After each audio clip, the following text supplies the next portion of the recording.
Voici des situations sur Kani Bazani, un mouvement de judo qui est aujourd'hui interdit en compétition.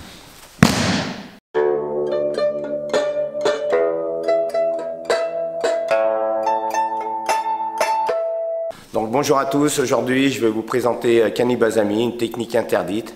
Donc elle a été interdite dans les débuts des années 80, car il y avait trop de problèmes articulaires par rapport à cette technique, parce qu'il y avait tellement d'engagement, soit on avait des entorses, soit des ruptures de ligaments, soit des élongations.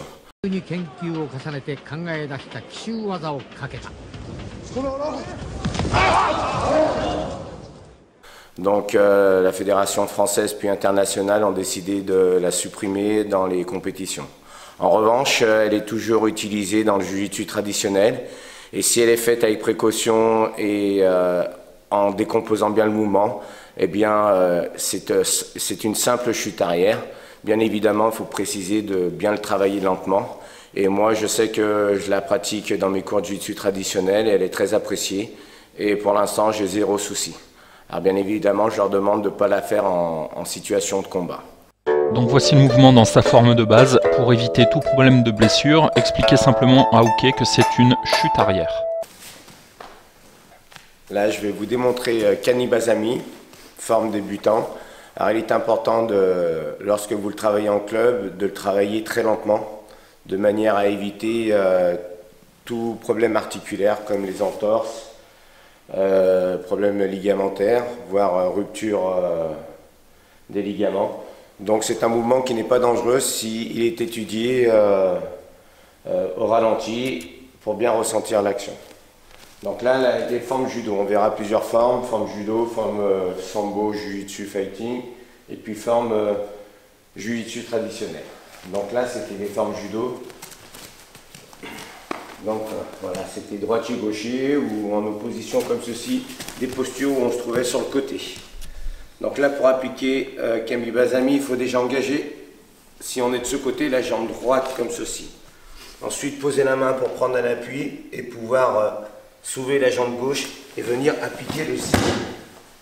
Donc là, comme vous pouvez le constater, là, mon partenaire fait une simple chute arrière et c'est vraiment une chute sans danger si elle est faite avec un bon contrôle. Le problème des compétitions, c'est qu'il y avait trop d'engagement et souvent les jambes étaient mal positionnées et c'est ce qui amenait à des entorses, des ruptures ligamentaires, des choses comme ça. Donc on était comme ceci, hop, et dès qu'on était un petit peu de profil, vous lâchez Kumikata comme ceci, on lançait la jambe, on prenait appui, et hop.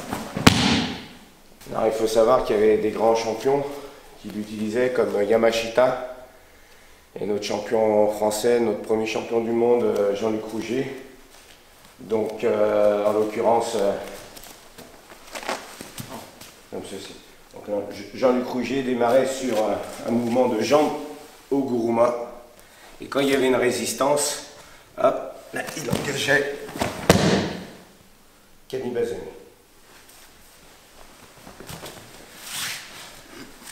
Yamashita le faisait plutôt de la première forme que j'ai démontrée. Donc là, sur un Oguruma, ici, hop, il y avait une réaction du partenaire, il bloquait, et quand il bloquait, hop, on enchaînait sur Kani Bazani.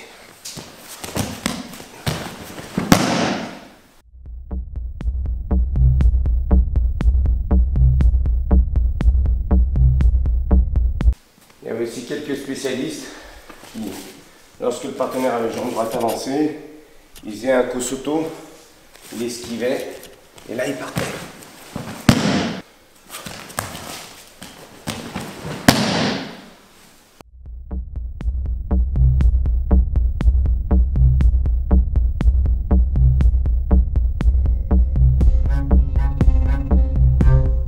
Voici quelques formes sportives de Kani Bazani. Donc là on va appliquer donc les formes un peu plus sportives comme le sambo qui les utilise pas mal avec des liaisons au sol. Donc en jiu-jitsu fighting ça n'a pas été interdit immédiatement, mais voilà, il y a des disciplines qui sont proches du jiu-jitsu comme la lutte contact, le sambo, c'est encore autorisé. Donc là sur des gardes de combat ici, Hop, feinte ici, on vient glisser là. Et souvent c'est enchaîné avec une clé par hyper-extension.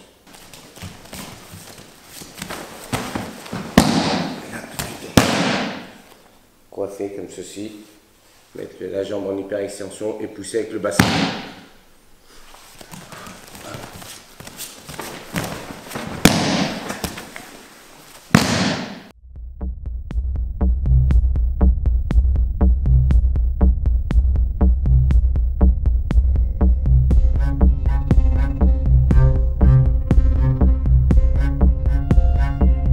Là, elle peut être utilisée en lutte contact, à l'époque en jiu-jitsu fighting et en sambo contact.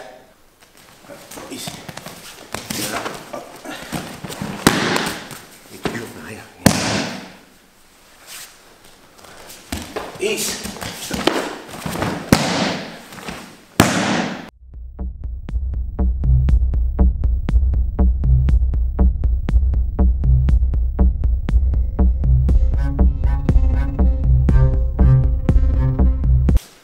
Elle peut s'utiliser sur jambe avant ici, Urouchi recule, le Kogeri, et toujours venir chercher, venir coiffer la jambe et appliquer en hyper-extension.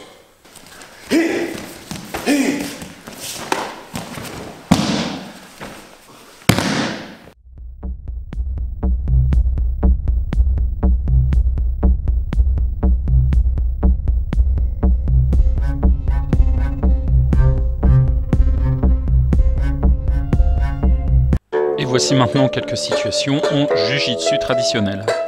Donc on part sur la partie jiu-jitsu traditionnelle, sur un maigiri défonçant, donc esquive, parade, riposte. Donc soit on vient saisir ici, soit on vient saisir ici. Cette fois c'est la jambe gauche qui s'engage. Je vais de la même manière engager ma main par terre pour prendre un appui et une impulsion sur ma jambe. Et ensuite je viens appliquer Kenibazan. Là, on peut aller chercher la jambe en enveloppant, comme ceci, et faire une clé toujours par hyper-extension. Donc pour mesure de sécurité, on va la refaire, mais on va éviter de la faire trop en vitesse rapide, parce que, comme on connaît cette technique, elle peut être très dangereuse.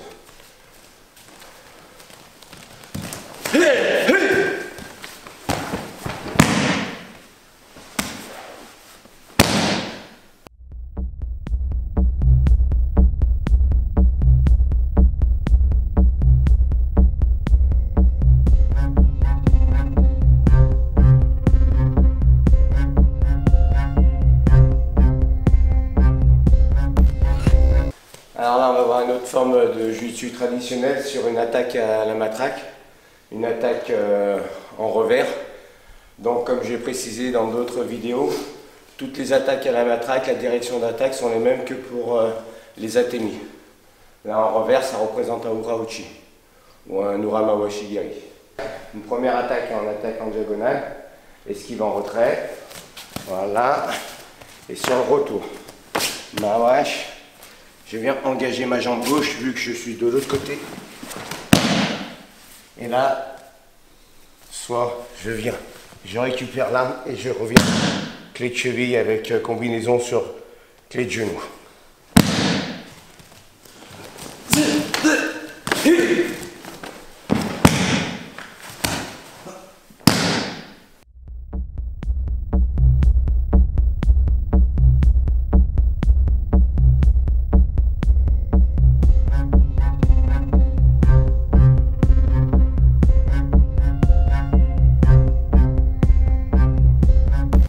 Aussi l'appliquer sur une attaque d'en haut.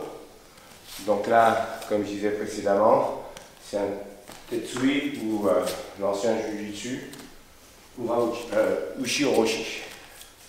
Donc là, sur une attaque en haut, venir là, accompagner le coup, frapper au visage fortement comme ceci.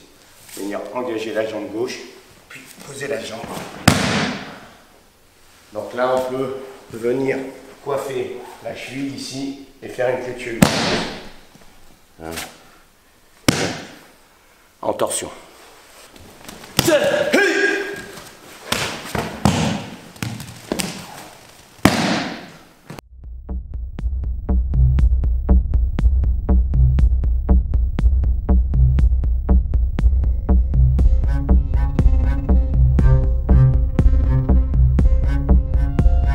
Sur une attaque au revers au couteau, bien évidemment c'est une technique un peu plus élaborée, donc même préliminaire au départ, je viens parer avec les deux mains comme ceci.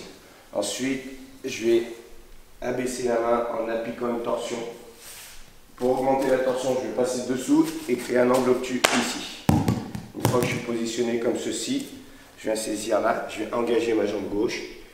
Et une fois que j'ai engagé ma jambe gauche, rapidement je viens lâcher la main.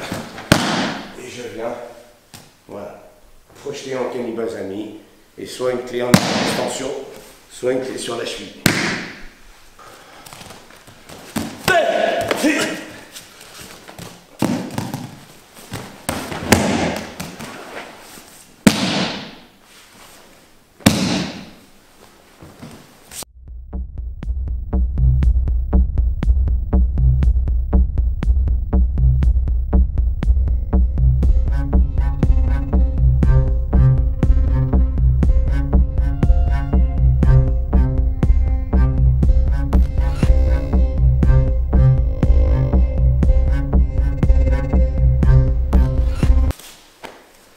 Donc j'espère que cette vidéo vous aura plu. Donc si vous la pratiquez et que vous n'êtes pas sûr, n'hésitez pas à demander à votre professeur de vous corriger et surtout ne l'appliquez pas en randori parce que là il y a un engagement différent qui peut être fatal au niveau des articulations des genoux. Donc j'espère que voilà, cette vidéo vous aura permis de découvrir ou de redécouvrir Kani-Bazami. Et si vous avez aimé, n'hésitez pas à liker, à partager et n'hésitez pas à cliquer sur le lien ci-dessous pour avoir votre formation gratuite d'1 heure sur le judo, jiu-jitsu et self-défense. À bientôt si vous le voulez bien, amicalement, Dojo en ligne. C'est pour ça que je fais bien de toujours noter mes cours depuis que je suis tout... Alors c'est vrai qu'après il faut les ressortir du placard, les repères, c'est pas évident. C'est le vieux grimoire d'Harry Potter. Ah, 1903. Ah, mais c'est ça. Merde. Oh, attention.